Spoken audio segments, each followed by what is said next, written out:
Welcome to the channel, guys. I'm just going to make a quick video really about my likes and dislikes for the McLaren 600 LT. Now obviously there isn't actually going to be many dislikes in this video. This is really going to be mainly full of likes, and I've got a lot of videos about this car on my channel, so obviously for a more detailed, thorough review of the car and more about the car, do please go and watch those videos, and I will link to some of those at the end of this video. So let's get on with it. So obviously I think that one of the biggest likes about the McLaren 600 LT, look at it, especially in volcano red. The sun is out today, the paint is literally on fire. This car looks 3 times the value of what you can actually buy one for today. Chris Harris himself said that he preferred the McLaren 600 LT over the Ferrari 488 Pista and the Lamborghini Performante. He basically just said it is the better driver's car and it's also the more fun of the 3. And that was when these cars were all a similar price when they were new. Now you can actually pick, and also there's another massive advantage to the McLaren. You can get it in Spider with no compromise. And McLaren does not suffer scuttle shake like the Lamborghini and the Ferrari does. And also a Ferrari 488 Pista, I think it's called an Aperta, you're looking at well over £500,000, so £500,000 for the Ferrari equivalent to this car.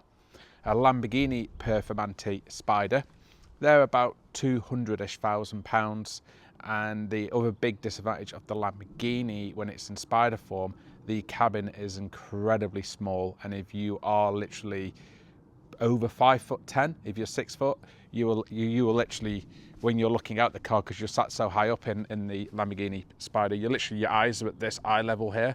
So yeah, whereas I'm 5'11", 6 foot on a good day, I literally fit in this car fine, and I'm still really low in the cabin. And the cabin's really roomy. But yeah, I mean, look at it. You can pick one of these up in Spider form. You can pick an amazing condition car with full McLaren warranty, very low mileage, and you'll pick one of these up for £150,000 or less. They literally are the bargain of the century. Absolute bargains, these things.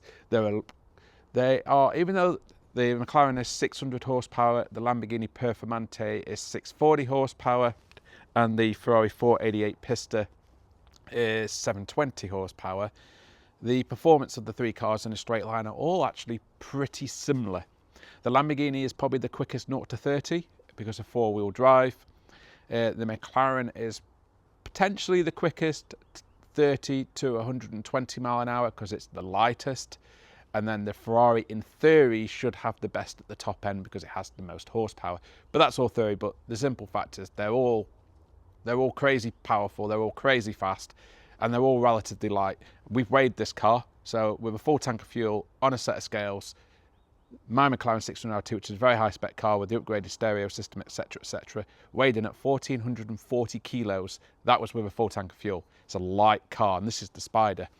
The Ferrari, they like to quote dry weights, so you need to probably add 200 kilos to that. That's probably going to be in the region of 1,600 to 1,700 kilos, and probably similar for the Lamborghini. So the McLaren's winning on lightest.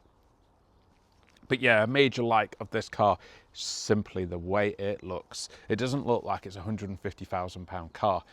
And a lot of people, because the 600 LT is so rare with the way it looks and with the top exhaust, which is another favourite feature of mine, the fact that the exhausts are coming out the top there. There's literally, you can count on one hand how many cars there are with top mount exhaust. It's a very exclusive feature. So yeah, members of the public, when they're like, oh my god, that's beautiful, what's it cost, you could literally just tell them 500,000 and they will believe you all day long. Because when I've told some people that they could buy this car for like £150,000, they're like, what the hell? If you ever sell it, I want to buy it. And that, because they're just gobsmacked. Obviously the colour helps as well. This colour sends people pretty crazy. It's volcano red, looks a bit like apple candy as well. It's a beautiful colour. So yeah, major like of the car, simply the way it looks. The spec is perfect for pulling off that ultimate crazy, you know, you want to buy a car that most people think is worth double, triple the 600 LT is one of those cars to buy, especially in a really beautiful metallic bright colour. So that could be anything like Volcano Red that you're seeing here. Many of the oranges that they have available, like Papaya Spark or Helios Orange, they're also beautiful colours. They have some metallic blues. McLaren have an amazing palette of colours. So yeah, that's a major light, the looks and the top mount exhaust. Let's go into a dislike about the car. One of the dislikes, and it's very minor, but anybody who lives in the UK, and if you drive, like if some of your favourite roads are like driving around the Peak District, which are very undulating and bumpy, this car's not ideal. I've obviously driven it on those roads. I've had great fun on those roads, but you do find yourself butt clenching when you come to a dip in the road, because this car will bottom out. Even if you have it in track mode, the car will still bottom out. We'll try to get down here. You can see it's quite low, and also you can't run with the lifter up on the Peak District because you're doing over the 38 miles an hour, which is the point at where the lifter drops. And if you come around a corner doing 60 mile an hour and then there's a massive dip in the road, trust me, you're not going to be able to stop, put the lifter up and then get going again, all in like a split second. So yeah, it's a slightly clenching when you hit some of those dips and you ground the car out. Car's just come back from its health check and service from McLaren. All good. They did point out that there was a couple of scrapes in the bottom, but they also said they see this on all 600 LTs and also many other models of McLaren. It's not just the 600 LT that does this, even a 570S will bottom out. It's just that obviously the 600 is that little bit lower. And of course, being an LT, the clue is in the name, long tail, the car is a bit longer at the front and of course longer at the rear. So that is a dislike for the 600 LT, is that if your roads are more technical and very undulating, roads in Ireland are a little bit like this as well. Yeah, the 600 LT will have you clenching, or you'll just be enjoying the scenery and driving below 38 mile an hour so you can drive around with your lifter up. That's something I actually did on some of the really, really technical, beautiful scenic roads in the Isle of Man, where the roads were single tracks. Obviously, they weren't roads where you could go fast, but the scenery was beautiful, so I just literally kept it at 30 mile an hour or less and just drove with the lifter up. So no problems at all. But yeah, if you want to enjoy the car, it's more an A road and I would say good B road blaster rather than a technical undulating B road blaster. Like the Isle of Man, this car was sensational. On the mountain road, incredible. You know, we were pulling speeds of over 170 mile an hour on the public road, and it's totally legal there, which is great, which proves that speed doesn't kill. It's a lack of control that kills. Perfect example this morning, I was driving along the road, driving along at 30 mile an hour, and I'm looking and I can see this car waiting to pull out. And when I'm like 500 yards down the road, they're just sat there, not pulling out. As I get closer, they're still sat there, not pulling out. What do they do as I'm just about on top of them? They pull out. Yep.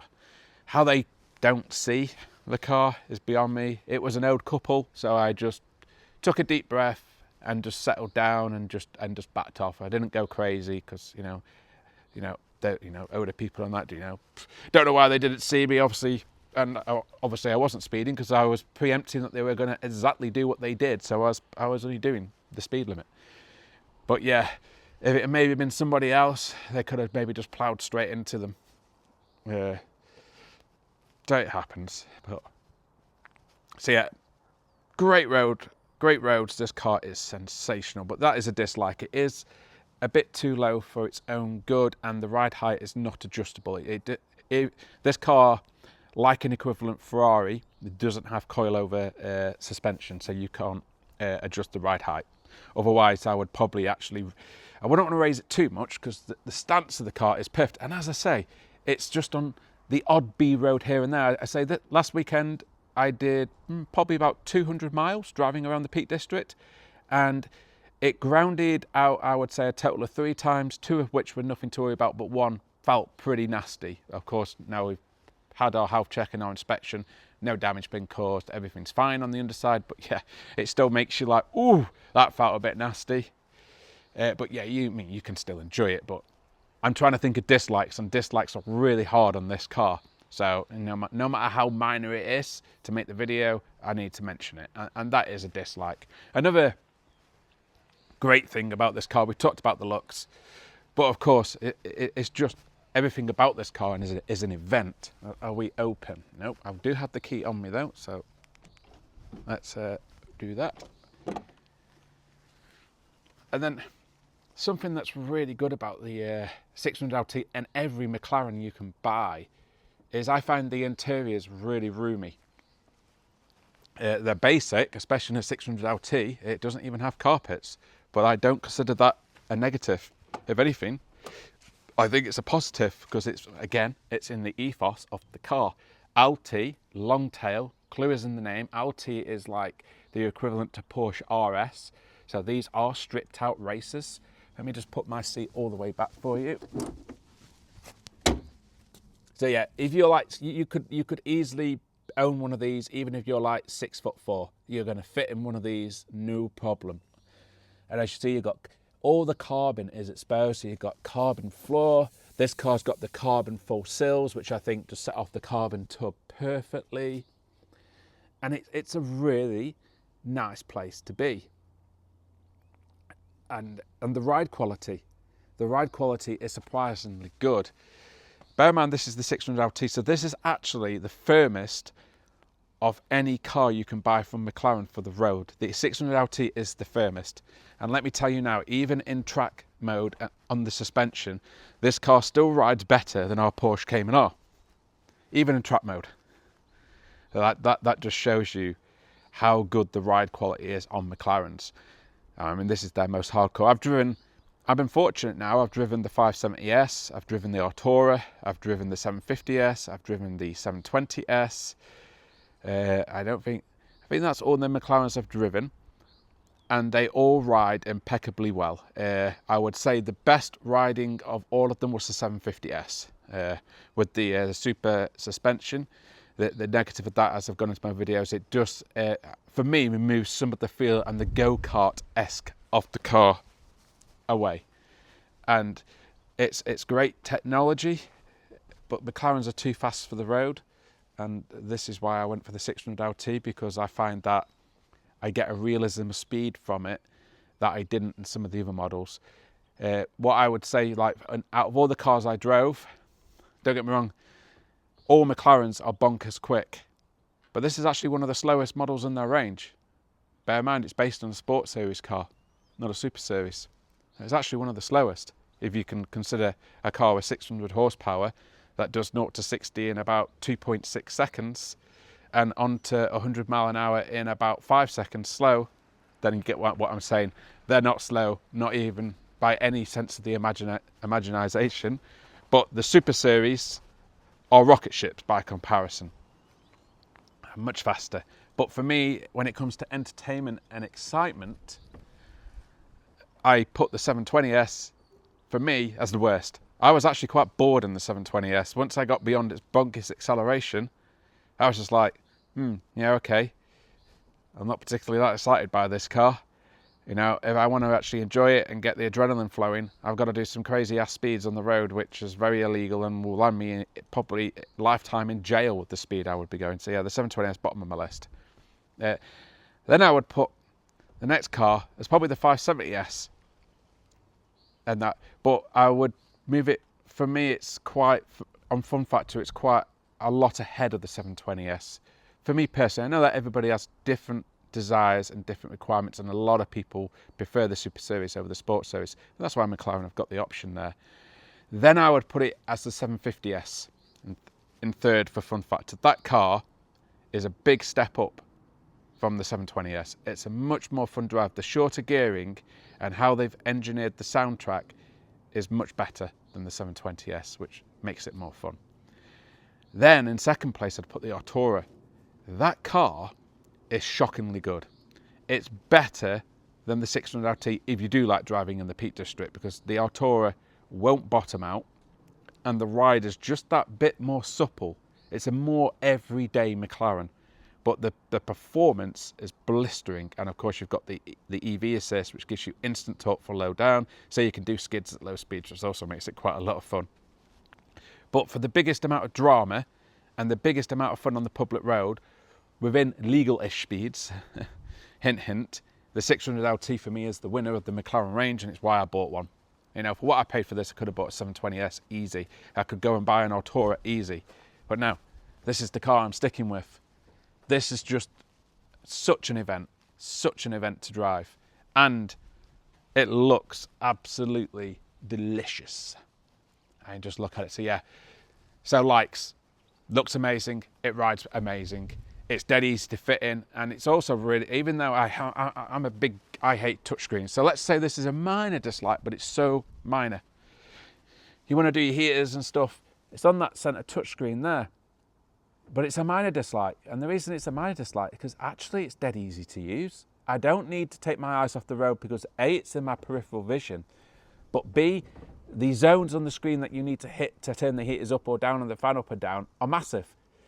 So you actually hit them without really even trying. So it's not a distraction to use. So yeah, as I say, trying to find dislikes on this car is near impossible. I think if we want to do another dislike, though it's actually a positive in a spin, is that you do need a warranty on one of these. Mine's been generally reliable, but you do get, how can I put it, daft little niggles from time to time, and if you didn't have a warranty, those could maybe get quite expensive. So it's a good idea to have a warranty. I stick with McLaren for the warranty. It's about if you don't get discount, it's about £2,500 a year. If you get discount, it's a bit less. I paid $4,300 for 2 years, so that's $2,100 per year. So it's worth waiting until McLaren always do their best deals in Q4 of the year. So Black Friday, so November, December, they'll offer their biggest discounts on their warranty packages. That's always a good time to buy a warranty if you're thinking of extending your warranty and staying within the McLaren network. So though it's a minor dislike, the McLaren extended warranty is far cheaper than, say, Ferrari extended warranty. The McLaren warranty also covers a lot more. And of course, Lamborghini extended warranty, well, you need a big deep pockets if you want to be buying that one out. But in fairness to Lamborghini, their cars, out of all the supercars, they probably are the most reliable brand, because of obviously being owned by Audi and the VW group maybe does help. Doesn't mean to say that they are without their issues. You have to watch Ricky at RE Performance to see the amount of gearboxes he has for Lamborghini Huracans. So there is a chance you could have an issue, but generally speaking, they're quite reliable. But saying that, the McLarens, they don't seem to have major failures. It seems to be gremlins, and if you've got the warranty, I feel that the warranty gives me the peace of mind and it's covered me any issues. But I could say this is a what do I like and what do I dislike. I could do a what I like about the car that could probably go on for a whole day. When it comes to dislikes, I've really got to nitpick at the car and find like the most daftest little things I can think of. Another dislike, I've mentioned this in other videos, I wish they hadn't ever put the 720S brakes on the car. They did it to save weight, but I wish they'd have just stuck with the 570S brake setup. Simply being, on the 570S, the calipers are much bigger, they look far nicer, and because of their bigger area, they actually cool better and have better longevity on track. If you're doing track days in a 600 LT or a 720S, keep a very close eye on your brake pads, because you will get them hot and the brake pads will wear extremely fast. And if you're not keeping an eye on it, you will wear them so low that you will damage the brake disc, or for American people viewing, the rotors. And yeah, then you're into big, big expensive bills. So yeah, that's a dislike, you know, that I wish they hadn't done it. They did it just purely to save weight, because I think that the 720S caliper is 2 kilos lighter. Well, I wish they'd have stuck with the Sport Series 570S brakes. They look nicer and they have better longevity because they're bigger. So in theory, on track, you will run into less issues. But again, very minor. On the road, these brakes will never pose you an issue. You're not going to get them hot enough or be stomping them enough to kill a set of brake pads in a day on the road. Probably not even in a year or several years. But yeah, just, you know, we're talking minor things here, how I need to highlight them. And now, anything else that I'm trying to think, as I'm driving this car on a day-to-day basis, is there anything that upsets me about it? And I'll be honest, I think I've pretty much summed all my dislikes up there, so I think you'll probably agree with me, they're very minor. The likes, obviously we talked about, you know, look at it, it's got go up in the air doors, everything is theatre about the 600 LT. You've got the dihedral doors, or whatever you call them. You've got the top mount exhaust. Everything. Another major light. This is the best sounding McLaren for me in the range. And when I say best sounding McLaren, best sounding to the person sitting there. Now, I'm not talking about people across the road, because yeah, there's probably better sounding McLarens, like a 750S for example. It's a 4 litre, it makes a bit more noise, it's a bit louder, etc, etc. But not to you, the person sat there. To you, the driver, which is what I think is the most important person. If you're the one spending the money in the car, you're the one that wants the best sound, and the McLaren 600 LT Spider, it has to be the Spider, has the best soundtrack by far. It's also a reason why, if you're buying a McLaren, especially a 600 LT, the Spider is the easy win. Unless you're Lewis Hamilton, or a pure racing driver, and you're buying one of these purely for track days, in which case you'd actually be buying a 620R. The Spider is the one to buy. On the road, it gives you 3 cars in one. You can have the roof up, and then it's just like a coupe. Put the roof up, put the back window up. You've got a 600 LT coupe. Okay, it weighs 50 kilos more, but I'm sorry, myself, regular drivers, you are not going to notice 50 kilos. Simply not. You're not bloody F1 drivers. You ain't going to notice it. So, no. Then you've got the other advantage with the Spider, and the biggest advantage with the Spider, put that roof down on a beautiful day like today, you can look up and you see that. Something that me and Bryony love doing when we're on a drive out, because we like to go drives like the Lakes to Peak District, Scotland. We'll be driving through the countryside and we'll look up and we'll see a bird of prey hovering above us. Can't do that in a coupe, can you? And it's just beautiful being able to do that, on those drives, and you've got these beautiful birds of prey flying overhead, and you can watch them. I mean, of course, keep your eyes on the road at the same time, but you just have that extra 360 dimension. It's like driving in 3D would be maybe a simpler way to put it. I mean, there is something to be said about convertible cars. They really elevate the sports car experience to another level. They really do.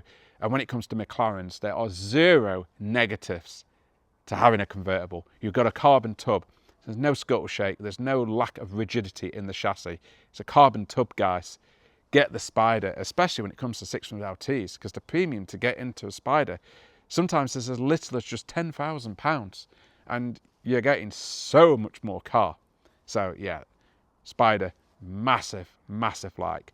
That's not to say that, of course, the non-Spaders are bad cars. They're still amazing. But I would only buy a coupe if I was some absolute die-hard track day junkie, and I was also like skill level of Lewis Hamilton or Max Verstappen, proper talented race car, full race driver who can actually pick up the difference that 50 kilos makes on a track day. I tell you now, I've done track days in this, and I can't tell the difference between an empty tank and a full tank, which is probably 50 kilos. So there you go. But on the road, having that roof down or that back window down, literally, if you have the roof up and the back window down, it literally teleports all of the sound from that exhaust right into your ears. This car sounds incredible. One of the other massive likes on the 600 LT, it's the only LT I've driven, but I am informed that all LTs do this, and this is a massive like. So I'm going to get in the car and talk about another massive like of the 600 LT, because I feel this is very important. So here we are. Anyway, let me just show you that convertible experience again. So if you're in a coupe, this is your view, yeah? You can look forward and you can look left and right. But if you've got a Spider, you can do this.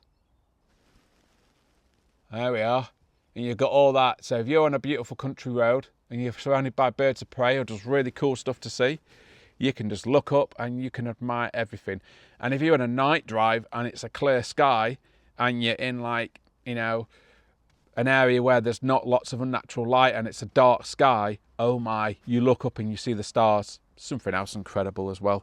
Anyway, let's get to the point. A massive, massive like for the McLaren is this panel. This is a very important panel. You ever test drive one of these cars, make sure you put it in active mode. Then these will light up. And these are very important. They make really, massive difference to where the car drives. So this is your powertrain. So here you can select manual gears or automatic gears. I drive the car 99% in manual. The only time I will go to automatic if I'm on the motorway. And then if I want to just, put my foot down and let it kick down for me, that makes life very easy. So if you put it in this mode, this is comfort. What this does, it means that when you're changing gear, and that, also another great like about McLaren, I love that the fact you can go up or down on either side. It's on a rocker switch. I also love the micro click switch, the noise they make. I think, yeah. And of course, this has got the carbon pack, so it's got the extended paddles, which I think is an important option. So yeah, in comfort mode, no matter how hard you're driving the car, the gear shift is totally seamless. You will not feel it. Totally seamless gear shift. Really great for comfort and driving smoothly. Then you get to, if you turn to sport mode, for me, this is the mode you put the car in if you want to take somebody out that's never been in one and you want to impress them or maybe scare them. Sport mode is hilarious. What you get in sport mode is a full inertia cut on an up change. And what I mean by inertia cut is the car literally cuts the ignition for a split second, dumps fuel in the exhaust, which gives an almighty crack, bang on the upshift, but also in feeling and sensation as well. So you get a massive kick in the back. It is properly violent and properly dramatic. It's huge amounts of fun, guys. It's so much fun. The non-LT cars don't do this. And as I say, I've driven the Artura, I've driven the 570S, I've driven the 750S. In sport mode, they have a little bit of a kick, but they don't have all this drama, all this banging and popping and cracking. On downshifts, you get full-on explosions and whip cracks. Sometimes it even sounds like you've broken the car. It is so dramatic and so aggressive. I absolutely love it. And then you've got track mode. What track mode does, that changes you from inertia cut to inertia push.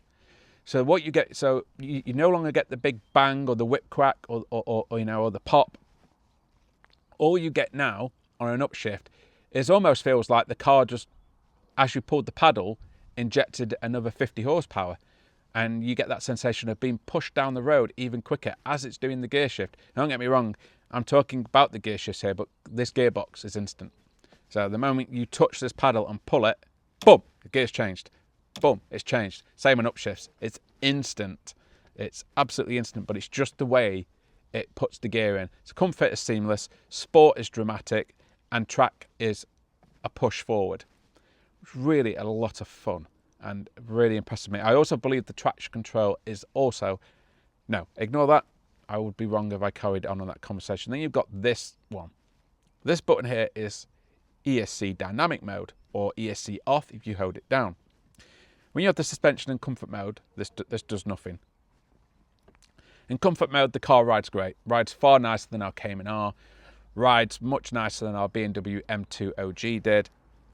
In fact, it rides nearly as well as the Honda E that we've recently acquired. So, yeah, in comfort mode, it's very comfortable.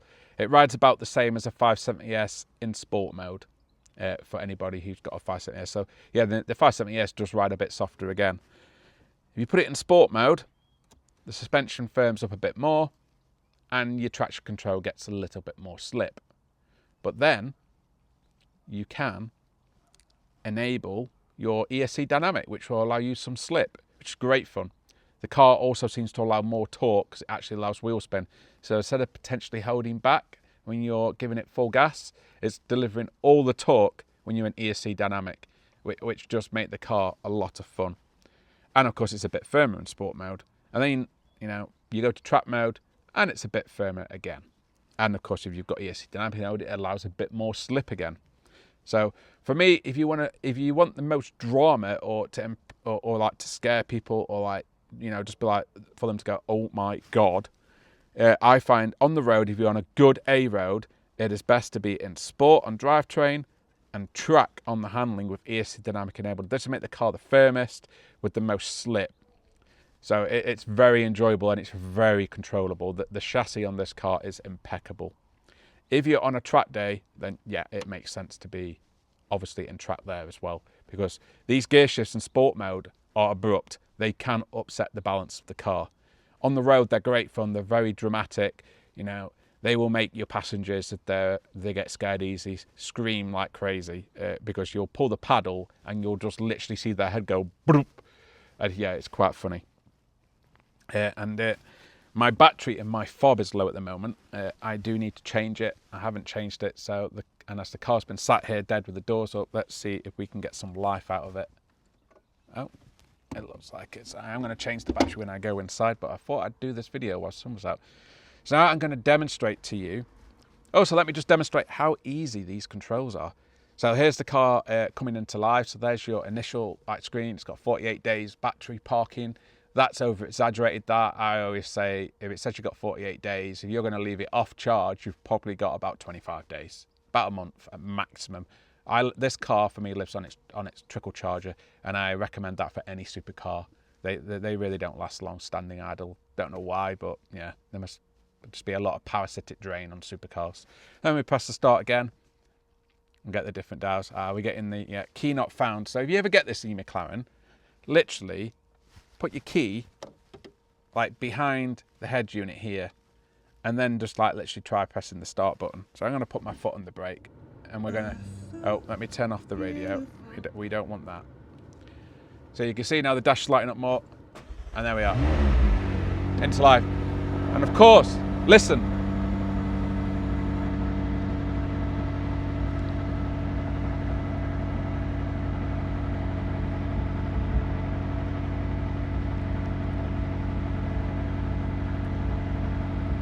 Car is reasonably warm, so I'm going to get a couple of gentle revs.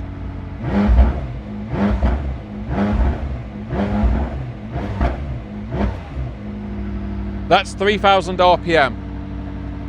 I'm just going to quickly show you whilst it's running also what happens to your screen when you change between the modes. So if I put in track mode now, you get this layout, which is really cool for track, very easy to see. And of course, once you're rolling on the road, you will get tyre pressures as well. That's a dislike for the McLaren 600LT. Anybody who's a track day enthusiast here will know you lower your pressures before going out on track, because the pressures will build fast, and if you let your pressures get too high, your car won't handle very nice. So you let air out of your tyres before you go on track. If you let too much air out in a 600LT or many McLarens, only the latest ones, they actually fixed this. They only fixed this on the later models. It will be like literally Star Trek red alert of the sirens going off in the car, alerting you to low tyre pressures. Very annoying. Thankfully, when you've got a helmet on and you've got that noise out the back behind your head, because I always drive with the back window down on track. Again, that's another beauty of a Spider. Put the roof up so you've got the full rigidity and the safety of being on track, having a roof above your head, but you can still drop the back window, guys, and you can listen to this. Beautiful sounding thing. So yeah, this is in track mode, this is sports mode, and comfort doesn't make any difference to the dials. So we'll switch the car off now, and we'll get back out. And you power it off and you get that screen. Oh, well, let me just touch whilst I've got some so I was talking about how easy the screen is to use. So I want to put the radio on, I just hit that. If I want to listen to my USB stick, I just hit that. And you can see how easily I'm hitting these buttons on this. If I want to put the heaters on, I hit the fan button, physical button, really cool. I want to turn fan speed up, I just hit that. Or I just do that, or that. Because the car's not on, it's been a little bit. And then if you want to do your AC on or off, you hit that. But of course, these are not illuminated because the car's not running. But yeah, as you can see, these things are so easy to hit. You know, you want to turn your temperatures up, you do that, or you can do that, or you do that, or you do that. The screen is actually really responsive for basic controls. And I only ever use this screen for the radio and the heaters. I never use the sat-nav because I have my phone on this little mount here, and it's always got Waze open for the cameras, and of course because I get lost easily to navigate me to where I'm going. Another major dislike for the 600LT, let's just turn those fans off, is, yeah, we should be good for this, is the storage is amazing for what is a convertible. So it should allow me to do this because So you'll see that my car here on this door panel has all the buttons. So this is for your tonneau where your roof lifts. This is if you're being told to turn off the alarm. This is also to turn off the alarm in the interior, and this is to open up the front. So we'll do that. And we'll also, don't know which one it is it that one? I always get this wrong. Let me go back in, I think it's powered down. Oh, it's doing the whole key not found again. Because obviously our battery is low. Yeah, very important to keep your keys. There we go. Oh, and I just dropped the key on the floor now through the hole in the seat. Oh, is it asking me if there's anything in there? Ah, yes.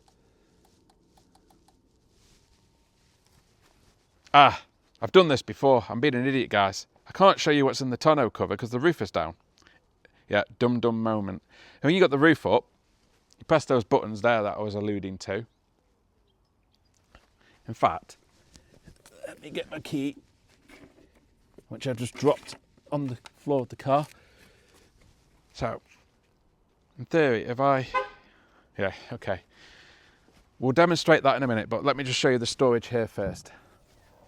So you've got this massive front boot here. I say massive, it's reasonably big. My 458 was bigger. It's about the same size as my Porsche Cayman, Porsche 911 front boot. Yeah, and all the chocolates in there are courtesy of McLaren. It's something that they do when they service the car. I like to give you chocolates and stuff, which I certainly have no complaints, and it definitely makes Bryony very happy when she comes home from work. Is that a mark? Or just dirt? Just dirt, thank God for that.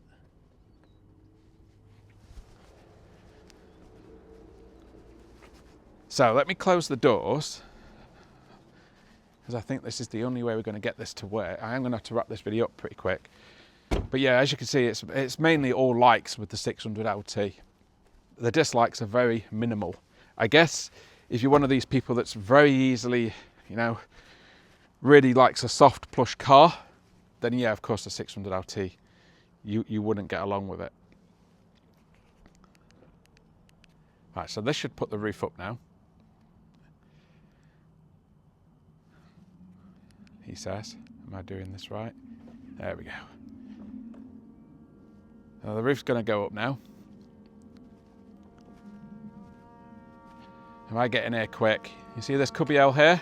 Those things on the door, operate that, so then you can put some soft bags back there as well. But of course, if you do that, then you cannot have the roof down because you filled the area where the roof would go. But it's very handy. We used it for our trip to Isle of Man. Obviously, we filled the front boot, the rear boot, with all our bags, soft bags, got on the boat to the Isle of Man, and once we reached the hotel, we unloaded the car, and then we could enjoy the car on the Isle of Man with the roof down. So that's another big like for the McLaren 600 LT. For a Spider, it has quite a lot of storage, and of course you could get a little bit of like coats behind the seats as well. If you're like less than 6 foot tall, you can get some coats behind those seats. You could even get a soft bag in the passenger footwell, as the footwells are quite deep. So yeah, you could also get a bag in there. So it's got good storage, but it's really just all likes, guys. It sounds incredible to you, the driver, because you're sat in the car and you can have the back window down, or you can have the roof down, and those exhausts are being piped right in to your ears. Car looks $1 million. Let's just face it. It's just a beautiful looking car. I find that people of all age groups go a bit mental for it, and yeah, so did I when I saw it. I had to buy it. Servicing cost as well and warranty cost is reasonably well priced. The service that I've just had done, 5th-year service, was £665 because I didn't need the coolant, because I had brand new coolant put into it when it had the coolant recall done.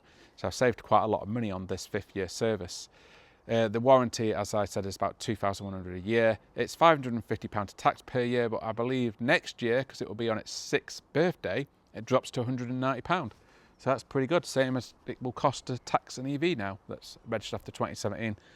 That's all pretty good. Fuel economy as well is also a surprise in this car. If you're cruising on the motorway, the fuel economy is brilliant. It's very easy to achieve between 30 and 40 miles to the gallon if you're cruising at like 60 to 80 mile an hour. It's very economical. Now, of course, the moment you get on your favourite AB road, the fuel economy is shit. It's like any other 600 horsepower car. The moment you start playing into the throttle and using the performance, it's less than 15 miles to the gallon. It just drinks it. On track, I think we were seeing 4 to 5 mpg. So yeah, V8, twin turbo, foot to the floor, it drinks the fuel, glug, glug, glug. But still, it's what you would expect. You don't buy a supercar and expect great fuel economy, but I guess it's a bonus of the Artura in some ways. But still, are there any other negatives that I can think of for this McLaren 600 RT? I really can't. One other massive like for the 600 RT, where it absolutely destroys the Ferrari and it really destroys the Lamborghini. The Lamborghini is bloody awful when it comes to this. I love Lamborghinis, I really do, but there ain't no getting away from it. The Lamborghini steers like shit in comparison to this car. All McLarens have hydraulic steering and they're all the better for it. Even a Porsche 911 GT3 does not come close to how good the steering is in this car, unless it's an older generation Porsche 911 GT3, aka the best, in my experience, of all the Porsches I've owned and driven, the best absolute steering was 997.1 generation. They had the best steering, and of course the 996 generation, but they were a little bit too hardcore in the steering. They'd be pulling you all over the road. But the steering in this is amazing. We also have a Cayman R, so that's got hydraulic rack. The steering in this car is better than the Cayman R, and the Cayman R is bloody amazing. But compared to my 458, which also had a hydraulic rack, this is much better. The hydraulic rack in the 458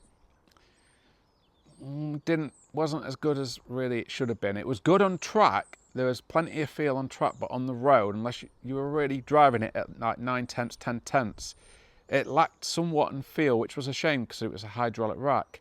For instance, I rated my 911 991 GT3 steering was as good as the 458s, and really the 458 should have been better, being again a hydraulic rack. But the steering in this absolutely destroys the steering in the 488 and the Lamborghinis, all the Lamborghinis. None of the Lamborghinis have got as good steering as this car. It's just on another level. But that's, again, I keep repeating myself, it's a hydraulic rack. It really just makes a difference, guys. And then, of course, you've got the lightweight of this car, which just makes it handle so beautifully. You know, the handling of this car is truly amazing. It really is. I just urge anybody, you ever get a chance to go drive a McLaren, grab it. If you're fortunate enough to buy one, go and buy one. These cars are no more unreliable than Ferraris, and I'd say even Porsches, because, you know, Porsches, bless them. You know, my 991, the engine was a ticking time bomb. You know, all those engines at some point are going to have issues with their followers and their lifters and whatever issues. And the 911s that went before them, not GT3s admittedly, the Metzger engine was solid. But of course the 997.1s suffered from bore scoring. The 991 GT3s had all the lifter and the follower issues on the engines, which in fairness to Porsche, they put a 10-year goodwill warranty in the cars, but they're all now out of that warranty, which is probably why the values have absolutely been smashed to bits. It's crazy that you can now buy a 991 GT3 in the UK for like £75,000. What a car, what a bargain, but you've got a ticking time bomb of an engine, so make sure you get a warranty on the car, because if that engine goes, that's a massive bill. Engines in these are pretty solid. I've not really ever heard of anyone with an engine failure. Just, like I say, gremlins. So yeah, likes, performance incredible, looks incredible, handling incredible, steering is phenomenal, soundtrack to the driver is incredible. I love it. I mean, when I was talking about the way it gear shifts, just all the 30 you're getting, the cracks, the pops, the bangs, the whip cracks. Oh, it's just so much theatre, this car. Another like that I like, which would be a dislike for many owners, I actually like the Pirelli P0 tyres. Now, the whole McLaren community are probably going to comment in the video and say, you absolute moron, you need to get those tyres off. But yes, the Michelin PS4S tyre is better. Yes, it is stickier. Yes, it's far safer in the wet. But maybe I'm just a bit unhinged. I just love the way I can get that back end out on command, coming out of a fast corner or out of a junction. I just hoof it and she's sideways. On the PS4S, they obviously grip a bit better. You don't kind of have that bit. I also think, for me, it keeps me also a bit under control. Stops me from taking too many liberties because I know the tyres are not the best. I mean, when I say the tyres not the best, I mean as in the P0 is not the best tyre, because all of these P0s on this car are brand new. They're all less than a year old and they've all got 5 to 6 mil tread on them. So we're not saying it's because I've got old tyres on the car. It's just that tyres like the Michelin PS4S and the Continental Sport 7 are actually much grippier in all conditions. But I like the fact that the way this car is under-tyred as well slightly allows for some movement. Again, it adds to the fun, it adds to the drama. And for me, it's what 600 LT is all about. It is a car full of theatre and drama. And please tell me in the comments, how many cars can you buy, especially supercars, that were built after 2020 that have so much drama? And by that I mean hydraulic steering, great soundtrack, impeccable performance, impeccable handling, lightweight. There really isn't many at all. All the modern supercars are either hybrid assist and they're verging onto 2 tons in weight. They have electric steering and they have really pretty not so great soundtracks. Okay, we could maybe excuse the Ferrari 296. They've done a good job of making that sound good inside the cabin, which I'm a big advocate of. That's what's important. It's what the driver hears, not what bystanders hear. I'm sorry, I'm not a teenager anymore. I'm not got a big bore exhaust and that. I just want the soundtrack to my own ears. But yeah, I'm going to wrap the video up there because this car is just really, in a likes and dislike video, it's pretty much all likes, you know. I no matter how hard I try to think, it's really hard to find any dislikes. Also why, you know, we're now building into, we're over 2.5 years ownership now. It'll be 3 years this year in September or August is when I got the car. Still no plans to change it. It is such a car with impeccable performance. It's got all the performance you would ever need for the road.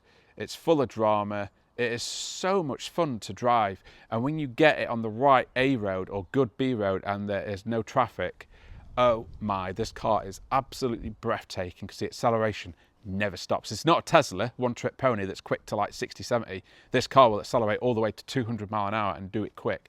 But as always, I want to say a massive thank you for tuning in, and especially if you've managed to hold out all the way to the end of this video, please give me a like, and it really helps me with the channel to grow if you subscribe to the channel. So please give me a subscribe. As always, thanks for watching, guys.